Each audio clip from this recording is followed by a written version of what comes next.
بسم اللہ والحمد للہ والصلاۃ والسلام علی رسول اللہ اما بعد۔ سورۃ الفاتحہ، میرا خیال ہے کہ جو بھی مجھے سن رہے ہیں آپ سب کو یہ صورت آتی ہے الحمدللہ، اور یاد بھی ہے۔ اللہ کے نبی صلی اللہ علیہ وسلم کے ایک صحابی ابو سعید معلّہ ایک مرتبہ مسجد میں نماز پڑھ رہے تھے۔ آپ صلی اللہ علیہ وسلم نے ان کو بلایا، وہ نماز پڑھ رہے تھے تو انہوں نے نماز مکمل کری، پھر حاضر ہوئے تو اللہ کے رسول نے فرمایا کہ تم نے میری بات پہلے کیوں نہیں سنی، پہلے کیوں نہیں آئے میرے پاس؟ تو کہا یا رسول اللہ میں نماز پڑھ رہا تھا۔ کہا کیا تم نے قرآن میں نہیں سنا کہ اللہ فرماتا ہے یا ایھا الذین آمنوا استجیبوا للہ وللرسول اذا دعاکم لما یحییکم، اے لوگوں جو ایمان لائے، اللہ تبارک و تعالی اور اس کے رسول کی بات کی طرف آیا کرو، اس کو اپنایا کرو جب وہ تمہیں بلائیں اس کی طرف جس میں تمہارے لیے زندگی ہے۔ پھر فرمایا آپ صلی اللہ علیہ وسلم نے کہ میں تمہیں ایک قرآن کی سب سے عظیم صورت سکھاؤں گا تمہارے مسجد سے نکلنے سے پہلے۔ جب آپ صلی اللہ علیہ وسلم مسجد سے باہر جا رہے تھے تو ابو سعید معلّہ نے انہیں یاد کرایا اور کہا یا رسول اللہ آپ نے کہا تھا کہ آج آپ مجھے قرآن کی سب سے عظیم صورت کے بارے میں بتلائیں گے، تو اللہ کے رسول نے فرمایا ہاں انہا الفاتحہ، یہ سورۃ الفاتحہ ہے، یہ سبع المثانی، یہ وہ صورت ہے جس کا قرآن میں ذکر آیا کہ یہ 7 مثانی آیتیں، مثانی سے مراد جو بار بار پڑھی جاتی ہیں، بار بار ان کا تکرار ہوتا ہے۔ والقرآن العظیم الذی اعطیتہ، اور یہ وہ قرآن عظیم ہے جو اللہ نے مجھے عطا کیا۔ تو سوچئے یہ 7 آیات، انہیں اللہ کے نبی صلی اللہ علیہ وسلم نے قرآن عظیم قرار دیا اور اپنے ساتھی کو اس کا علم دیا جو مجھے اور آپ کو معلوم ہے۔ تو آئیے تھوڑی سی اس محفل میں جاننے کی کوشش کرتے ہیں کہ اللہ تبارک و تعالیٰ کی یہ محبوب ترین صورت، اتنی عظیم صورت پورے قرآن کی، اس میں کیا پیغام موجود ہے۔ سوچئے کب سے میں اس صورت کو پڑھ رہا ہوں، صرف 5 وقت کی فرض نمازیں اگر میں جمع کر لوں فرض رکعات تو 17 مرتبہ میں دن میں اس صورت کو پڑھتا ہوں۔ آج کل تراویح کے حالات ہیں، تراویح کا ماحول ہے، کتنی بار ہم اس صورت کو سنتے ہیں، کیا ہم نے کبھی اس کے مطلب پہ غور بھی کیا؟ کیا اس کا ترجمہ ہمیں آتا ہے؟ یقیناً اس کا مختصر ترجمہ اور اس کی مختصر تفسیر اور تشریح ہمیں آنی چاہیے تاکہ ہمارا ذہن اس کے معنی کی طرف جائے اور اس پہ تدبر کرنے کا بھی ایک موقع پیدا ہو۔ بسم اللہ الرحمن الرحیم، الحمد للہ رب العالمین۔ الحمد کہتے ہیں تمام قسم کی حمد و ثنا، تمام قسم کی تعریفات۔ ہمارے ہاں اکثر سمجھتے ہیں کہ شکر ادا کرنا، اللہ کا شکر ادا کرنا، شکر ہوتا ہے کسی نعمت کے مقابل، اللہ نے آپ پر بہت سی نعمتیں کری، آپ اللہ کا شکر ادا کر رہے ہیں۔ حمد اس سے زیادہ گہرا مطلب ہے اور اس میں زیادہ وسیع معنی پایا جاتا ہے، کیونکہ حمد اللہ تبارک و تعالیٰ کی جو عظیم صفات ہیں، جو اللہ تعالیٰ کی کمالات کا ہمیں علم ہے، اس کو دیکھتے ہوئے اللہ تعالیٰ کی تعریف بیان کرنا، اسے حمد کہتے ہیں۔ تو الحمد، تمام قسم کی حمد و ثنا للہ، لام جو ہے اللہ کے نام سے پہلے، اسے کہتے ہیں لام اختصاص، ہے صرف اور صرف اللہ تبارک و تعالیٰ کے لیے۔ اور اس رب کا یا اس اللہ کا تعارف یہاں کیا بیان ہوا؟ کون سی صفت بیان ہوئی؟ رب العالمین، جو تمام جہانوں کا پالنے والا ہے۔ یاد رکھیے گا رب کا جو لفظ ہے اس میں 3 مطلب پائے جاتے ہیں، ایک خالق، دوسرا مالک، اور تیسرا رازق۔ کیا مطلب؟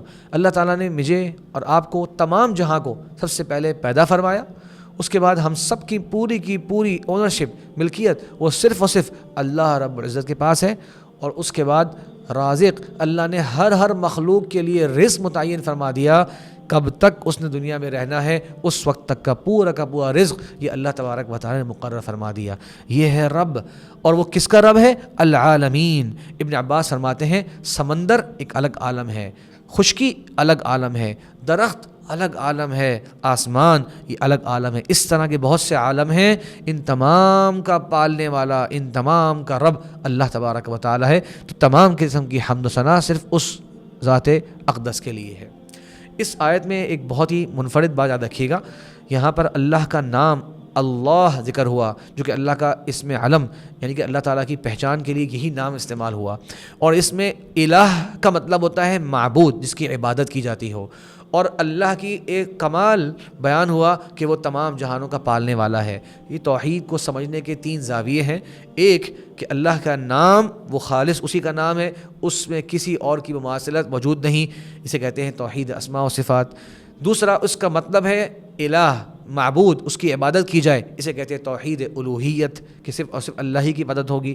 اور رب العالمین، یہ اللہ کی ایک صفت کا ذکر ہوا یہاں پر جس میں اللہ تعالیٰ کی ربوبیت بیان ہو رہی ہے، کس طرح سے وہ رب ہے، اسے توحید ربوبیت کہتے ہیں۔ تو ایک آیت کے اندر یہ تینوں توحید کے پہلو بیان ہو گئے تاکہ میرا اور آپ کا ایمان اس پر مزید پختہ ہو۔ آگے چلتے ہیں، الرحمن الرحیم۔ الرحمن بہت رحم کرنے والا، الرحیم اس کا معنی بھی بہت زیادہ رحم کرنے والا۔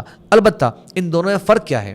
یقیناً یہ دونوں الفاظ بار بار استعمال ہوتے ہیں، تو اس پہ فرق کرنے میں علماء نے 4 باتیں بیان کی ہیں، ذرا غور سے سنیے گا۔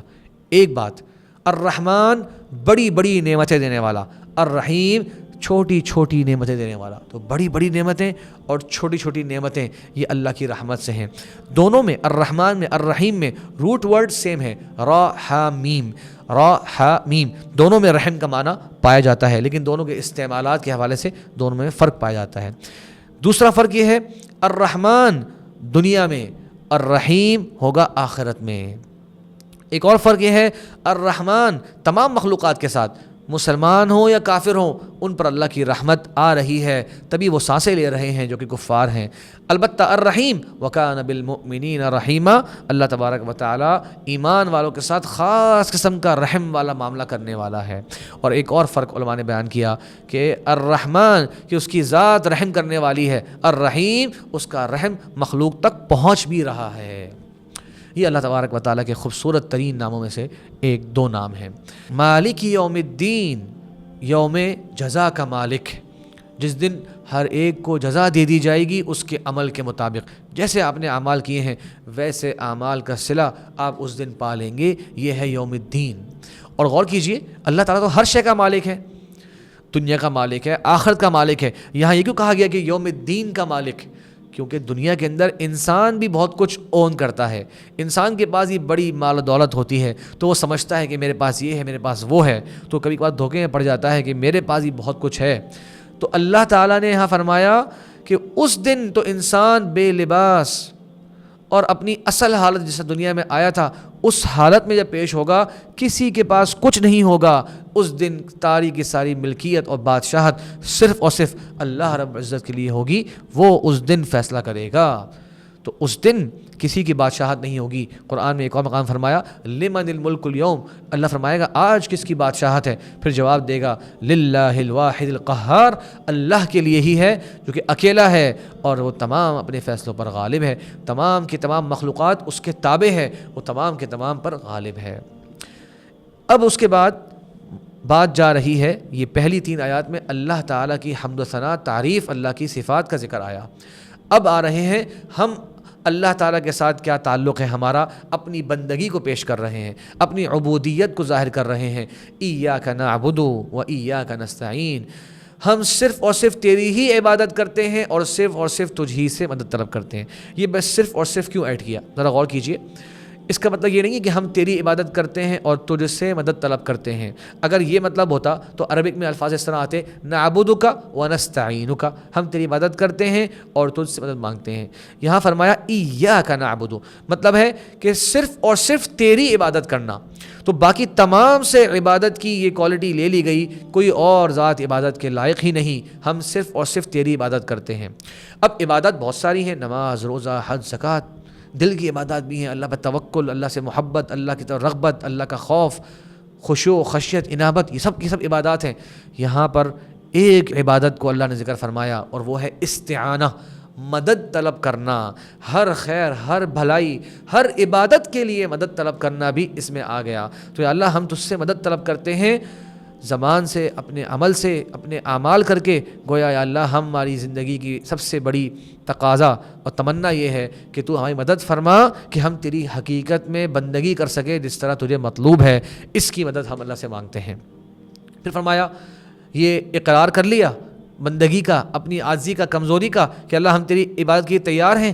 اب تیسرا حصہ آ گیا اور وہ کیا ہے؟ اہدنا الصراط المستقیم، اے اللہ ہمیں سیدھا راستے کی ہدایت نصیب فرما دے۔ ذرا غور کریں، ہم ہدایت کا سوال کر رہے ہیں۔ ابن تیمیہ رحمہ فرماتے ہیں کہ اگر انسان جان لے کہ یہ کتنا بڑا سوال ہے تو اسے معلوم ہو جائے کہ یہ کھانے اور پینے اور دنیا کی تمام چیزوں سے زیادہ مانگنے والا سوال ہے، کہ کہ اللہ سے ہدایت کا سوال کرنا. اور یہی بات بھی سوچنے کی ہے کہ انسان یہ سوال کب تک کرے گا.